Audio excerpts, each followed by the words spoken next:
ঠিকই, সবাই তো পুনর্জন্মের জন্য পাগল, আর তুমি? না।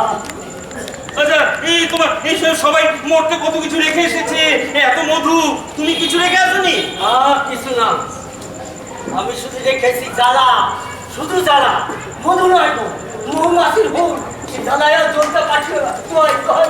বয়স মরতে সবার কত কিছু ছিল, তোমার কিছুই ছিল না? না, কিছু না, ভাত না, পিঠে না, শীত বর্ষা ফুটপাত ছেলেমেয়েরা সাজাই বেলায় খাবারের জন্য হাত পাততো, বলতে না পেরে এক মালা ফলিডাল শুরু করে আনলাম সারের মাংস নাশ করবো বলে। তুমি পুত্র কন্যাদের হত্যা করতে ফলিডাল এনেছিলে? হ্যাঁ, ওদের মারতে যাবার নিচে মালাটা নিয়ে দাঁড়িয়ে আসি, ছেলেমেয়ের জন্য ছুটে আসে, বাবা গো কি এলো তো বাবা, বড্ড খিদে পেয়েছে। দেখলাম এই সুযোগ, বউটা ঘরে ফেলেনি, ভিক্ষে করে এই সুযোগ দিন ফলিডাল দিয়ে খা, ঢপ করে খা, জীবনে শেষ হয়ে গেল। আস্তে করে মালাটা বার করলো। হ্যাঁ, এইবার দিলে বললাম না ভগবান, ওদের মুখে বিষ দিতে গিয়ে তুমি তো মুখের মধ্যে বসে বারণ করলে, কদম বাচ্চাদের মুখে বিষ দিসলে, কদম বিষ দিসলে, ওদের মুখে ঢালতে গিয়ে নিজের মুখে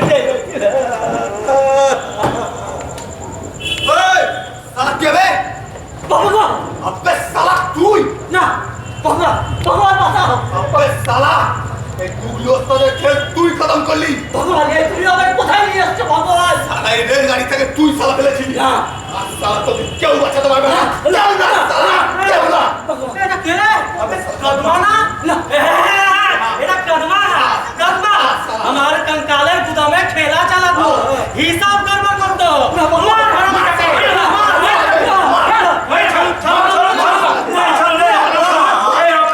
আমি দেখছি তোমাকে আমাদের সাথে আমার পুনর্জন্ম নিতে হবে। তুই না গেলে আমার कंकालेর গুদামে ঠেলা চালাবে তো আমার উপরে দেবে কেনা।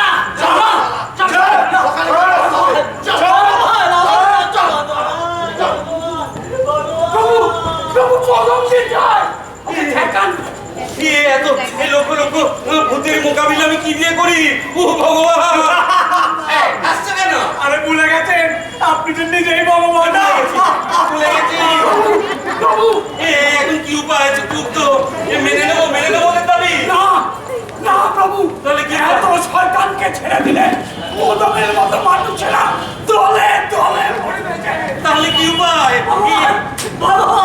তোকে আমি আগেই বলেছিলাম কদম, তুই এখানে টিকতে পারবি না, তুই পুনর্জন্ম নে। আমি বুঝতে পারিনি গো, যাদের জন্য পৃথিবী ছাড়লাম তারা যে আমার আগে এখানে বসে আছে। এখন কি করি? এই এত পশুদের আমি নিয়ে কি করি? ভগবান ওরা থেকে আসছে, ওদের মারো, ওদের জঙ্গলে পাঠাও। হ্যাঁ, পশুদের জঙ্গল পাঠাও, পশু করে। চিত্রগুপ্ত খারাপ বলেনি, পুনর্জন্ম তাই বলে নরজন্ম দিতে হবে এমন তো কোনো কথা নেই। পশু জন্ম দিন না। বাঘ না, খাওয়াবে না, মানুষ খেয়ে তাও তো বটে। তাহলে গরু করে দাও। গরু? হ্যাঁ, ওরা ঘাস খাবে আর ওদের দুইয়ে মানুষ দুধ খাবে। দাও সবকটা গরু করে ফেলো। ভালো বলেছিস, এত কাল যারা শোষণ করেছে এখন তাদের দহন করে মানুষ দুধ খাবে। ভালো বলেছিস কদম। খাতা আনো, অর্ডার করে দিচ্ছি, সবকটাকে গাই গরু করবো, লিখে দেবো গো জন্ম, এখানে লিখবো আর এখানে গরু হয়ে যাবে। এই সামান্য বুদ্ধিটা আমাকে তুই দিলি, তাহলে লিখি এই রঘুবীর চন্দা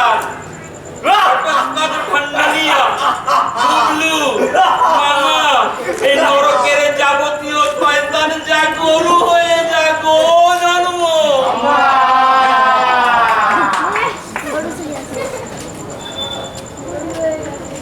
এবার কদম, তোকে যে আমি স্বর্গে রাখবো ঠিক করেছি বাবা। এখনই যখন হলো ভগবান, তখন আমার ছিঁড়ে দাও আর গরু কাটারে আমার হাতে সঁপে দাও। আমি ওদের নিয়ে যাই, কাজের জল চাপিয়ে চাষবাস করি। তথাস্তু, তাই হোক। যাও কদম দাস, যাও জীবনের আনন্দ উপভোগ করো।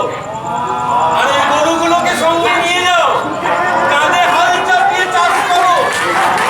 ঢিল দিয়ে অস্ত্র বানিও, চামড়া ছাড়িয়ে জুতো বানিও। যাও কদম দাস, যাও।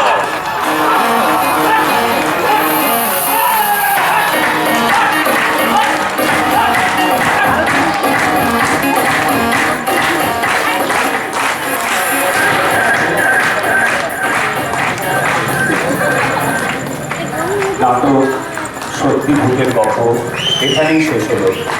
রচনা মনোনীত, নির্দেশনা নিমাই রাজগুপ্ত ও অমিতাভ পাহাড়ি, ঘটোৎকচ ভান্ডনিয়া শোভেন দাস, পুলিশ মামা দীপেন দাস, দাড়ি বাবা পৃথ্বীরাজ সেনগুপ্ত, রঘুবীর চোপদার প্রদীপ বণিক, কদম দাস নিমাই দাশগুপ্ত, আলো লক্ষণ ঘোষ, আবহ সজ্জা বিকাশ চক্রবর্তী। আমাদের এই নাটক মঞ্চস্থ করতে যারা আমাদের বিশেষভাবে সহায়তা করেছেন, কেবি ডেকোরেটর প্রীতি ইলেকট্রিক, পোশাকে বিশ্বজিৎ মণ্ডল।